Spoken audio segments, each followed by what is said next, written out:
Всем здорово, с вами Смит, и это рубрика «Игра в деталях». Сегодня у нас на полке история про одну очень загадочную игру. В котел этой игры добавили Дикий Запад, мистику и зомби. Приправили все это жуткой атмосферой апокалипсиса и добавили мотивацию забирать все у всех. Усаживайтесь поудобнее, ведь сейчас вы окунетесь в жутко интересный мир игры Hunt Showdown. Дата действия игры 1895 год. Ну, сейчас она нам не интересна, ведь мы сейчас будем разбираться, что привело к этой эпидемии. Первое упоминание датируется аж в 1861 году. Но никому не было дела разбираться в каких-то там монстрах, ведь на улице шла гражданская война. Когда она закончилась в 1865 году, то уже во всю силу работали охотничьи угодья. Но они справлялись, и это было не так критично. Но уже в 1891 году есть первое упоминание об ассасине в Новом Орлеане. Его заметил будущий охотник Гарольд Блэк. Он подробно описал его в своем дневнике. Кстати, эту заметку мы прочтем чуть далее. Давайте перейдем вот к этим парнишкам. Первое упоминание о них появилось в 1858 году. Сейчас я вам зачитаю одну статью из выписка газет. Но я немножечко это перефразировал, чтобы звучало немного посвежее, а не просто зачитка из газеты. Так вот, было два друга. Один дурачок, а другой более осторожен. И один из них нашел жеот. Это вот такая штука, внутри которой много всяких минералов, но это если по-простому. В одной такой штуке была полость, покрытая кристаллом, содержащая жидкость, называемую кристаллизационной водой. Дурачок с шутливым замечанием выпил эту жидкость, и вскоре после этого он пожаловался на тяжесть и боль в животе и кишечнике. Позже он умер. Его тело мгновенно стало жестким, не прошло и нескольких часов, как полностью окаменело. Все тело, плоть, кровь, сердце, печень и так далее стали твердыми. Теперь возвращаемся в 1895 год. В этом году умер молодой человек, и его тело забальзамировали Чарльз Ди Бойд и Фрэнк Ти Бойд, как раз при помощи вот этой жидкости. Через 2 недели не было никаких следов разложения, и плоть начала затвердевать. Странные наросты, напоминающие гнездо бумажных ос, покрывали все его тело. Бррр, жутковатая история. Но Хант это не про милых парней и радугу, а про мужиков с Дикого Запада. И это только цветочки. Дальше будет еще жестче. В начале марта 1895 года в газетах Нового Орлеана сообщают о вспышке бешенства. Всем советуют избегать контактов с дикими животными. Спустя 2 дня таксидермиста Ариэль обвинили в эпидемии гриппа. Он найдет убежище на скотобойне и неподалеку найдет труп пиявочника. Ариэль решил создать чучело этого невиданного чудища и продать его. Работа удалась на славу. Как только он закончил делать чучело, через пару дней случилось затмение, после чего его дневник прерывается, а через несколько дней в топях обнаружат изувеченный труп, который удалось опознать по стеклянному глазу Ариэля. Так что можно предположить, что это чучело мясной головы ожило и стало тем, что нам известно как мясник. Ситуация в городе начала накаляться. Вот отрывок письма доктора Филиппа Хав-Джонса. Газеты сообщают только о том, что инфекция распространяется по всему городу. Но правда в том, что ситуация здесь ухудшается, и мы должны действовать, пока счет все еще в нашу пользу. То, что я могу противостоять этому зловещему потоку, является честью.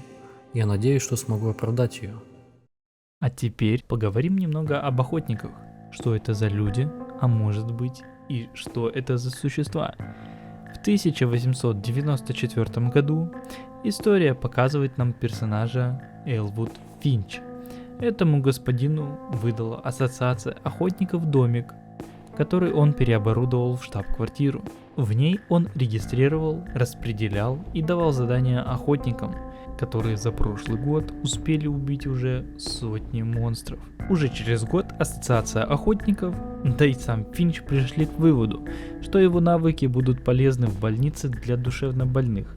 Его пристроили к персоналу в качестве приглашенного врача, который будет работать со специально отобранными пациентами в течение нескольких часов каждую неделю. Однажды к Финчу поступили дети. У них мать на их же глазах превратилась в улей. Они убежали из дома, а мама осталась на болотах. Кстати, может быть, кому-то из вас хотелось бы узнать о монстрах Ханта побольше? Их описание и появление? Если да, то пиши в комментариях. Так вот, Финч стал присматривать за этими детьми, записывать их повадки и проводить беседы. Через пару лет их выписали из больницы. Так как Финч работал доктором, то всем пациентам, с которыми он работал, были вбиты мысли. После таких бесед пациенты доктора хотели не допускать подобных случаев, что произошли с ними, и шли в ту самую ассоциацию охотников, чтобы бороться с адскими тварями. Чем больше времени проходит, тем монстры становились разумнее. Те особи, которые с самого начала эпидемии ходили в одиночку, стали сбиваться в стаи. От них стало сложно отбиваться даже опытным охотникам. На улицах Нового Орлеана стали замечать нарисованные мелом диаграммы, треугольники, буквы, цифры и окружности. Слухи утверждают, что это послание какого-то культа. Но мы-то знаем, что это сообщение от охотников, записанное тайным шифром.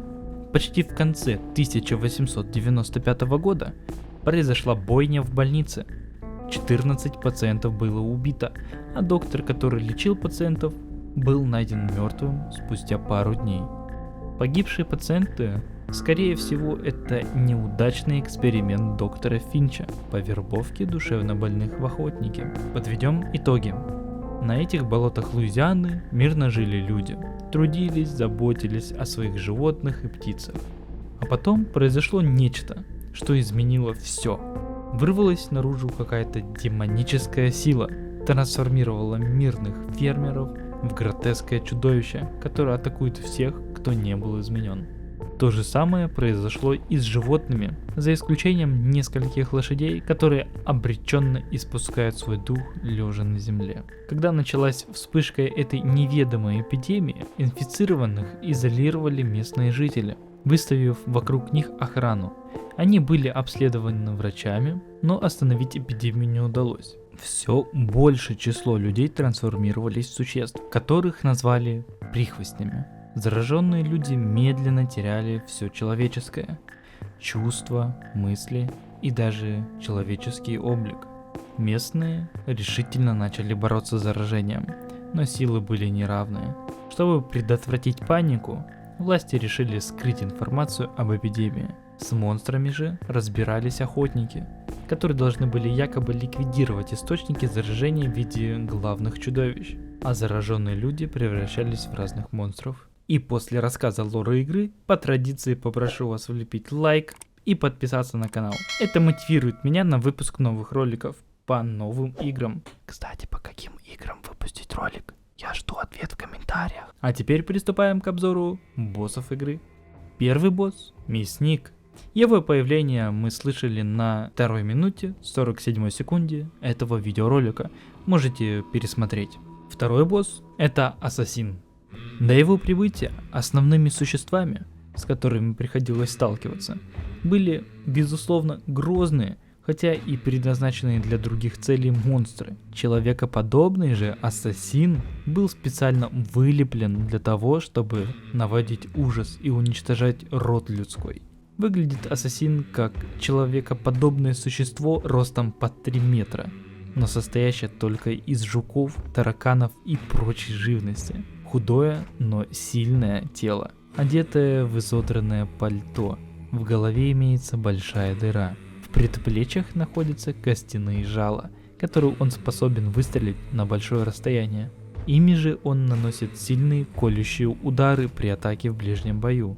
Он не такой свирепый, как Мясник, и берет уловками. То раздвоится, то кинет частью своих жуков в лицо, Его первое появление задокументировал охотник Гарольд Блэк. И вот, что он пишет.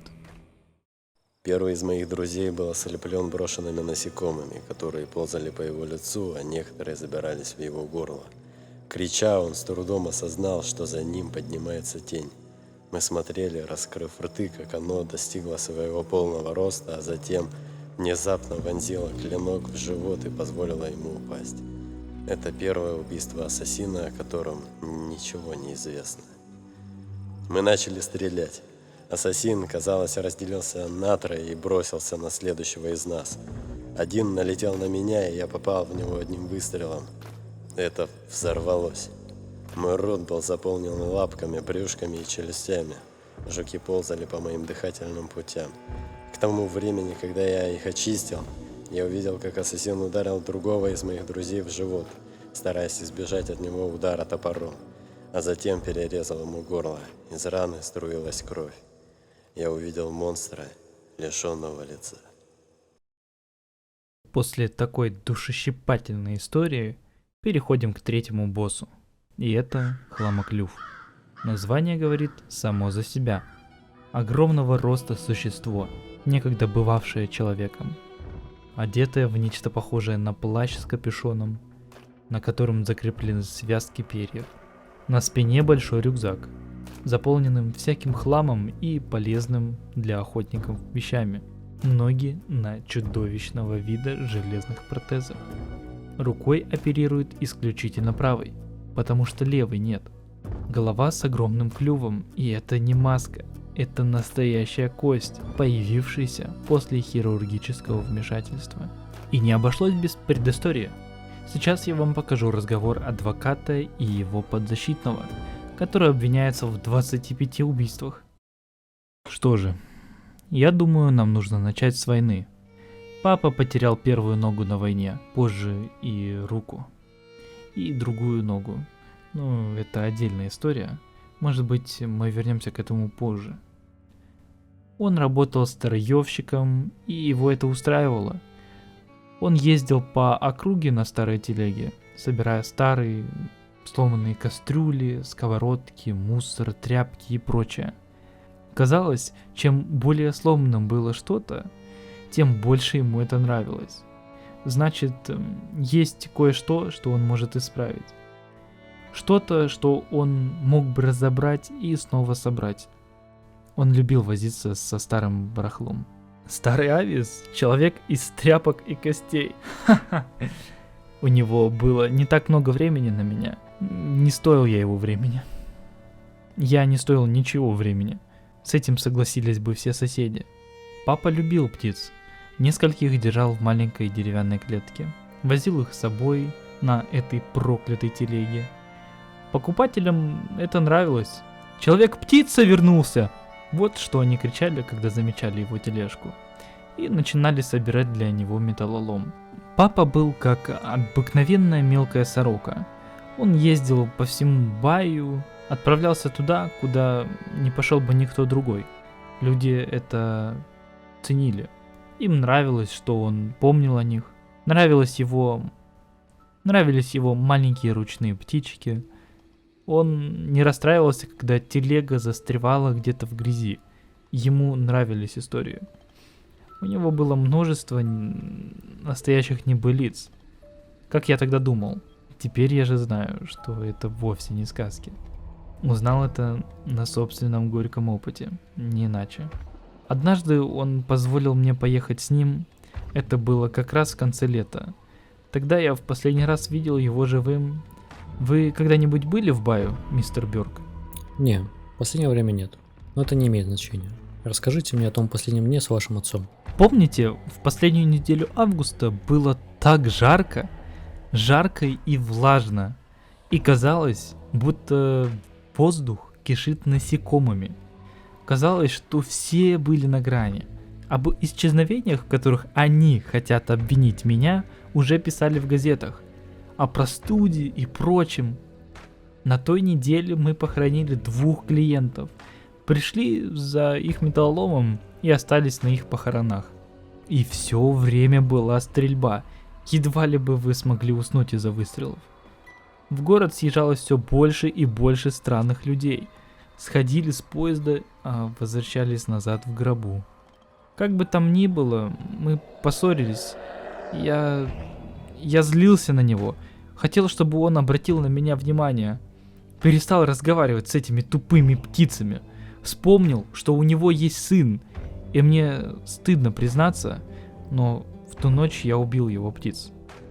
Свернул им шею и оставил их так, чтобы он обнаружил их. Папа сказал, что ни один хороший человек никогда не причинит вред невидной птичке Авис. Что он знал? Нет никаких хороших людей. Ни я, ни вы, ни уж точно папа. Люди говорили, что папа был хорошим человеком, потому что он сражался на той войне. Но это сложно. То, что происходит на войне, независимо от того, на чьей ты стороне сражаешься, война — это всегда сделка с дьяволом. И вы не выходите из сделки с дьяволом такими, какими были раньше. Победителей нет. В мире открылось еще больше разломов, чтобы дьявол мог войти. Папа сломался, и дьявол прошел через него. Папа сломался и привел дьявола прямо в наш дом. В меня. Я вернул ему дьявола.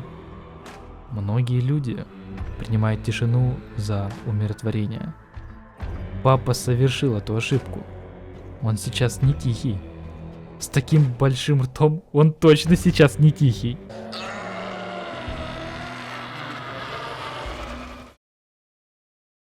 И переходим к последнему боссу в игре.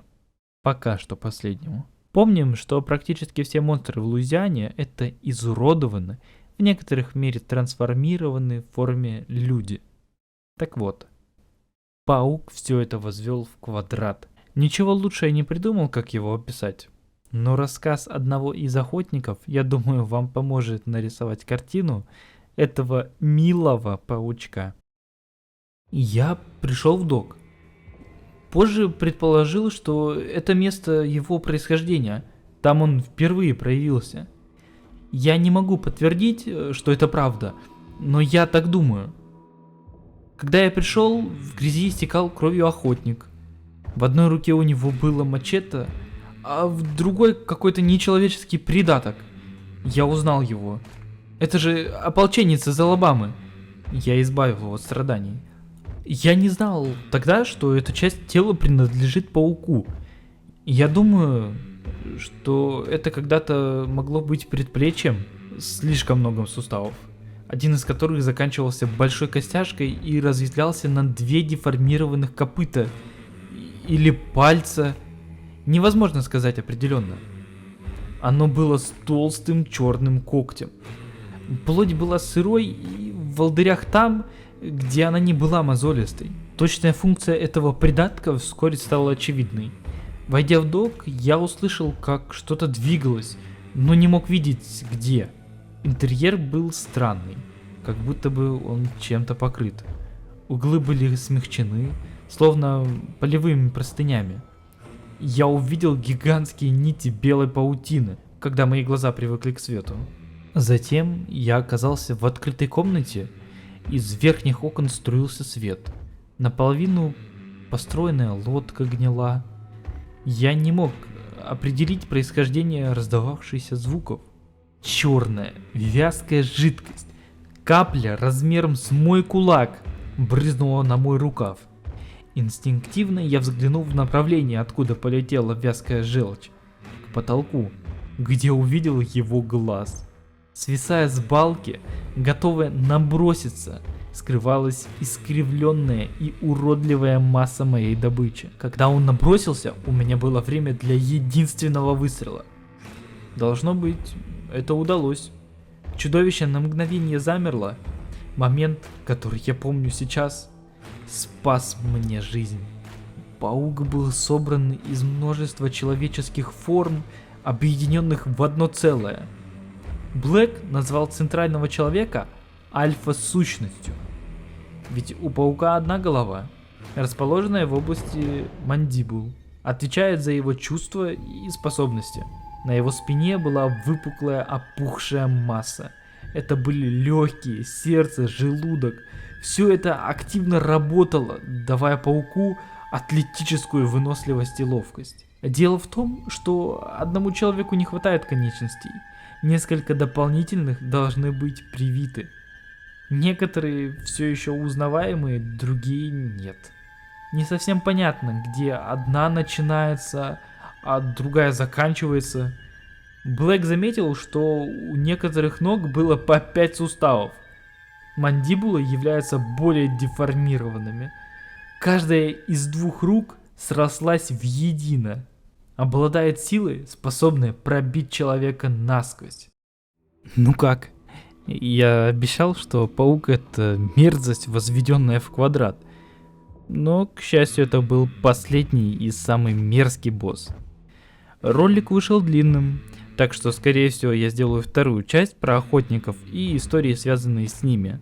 Ожидая большой активности в комментариях и подписочки на канал, ведь тут будет еще много чего интересного. Спасибо за просмотр и услышимся в следующем ролике.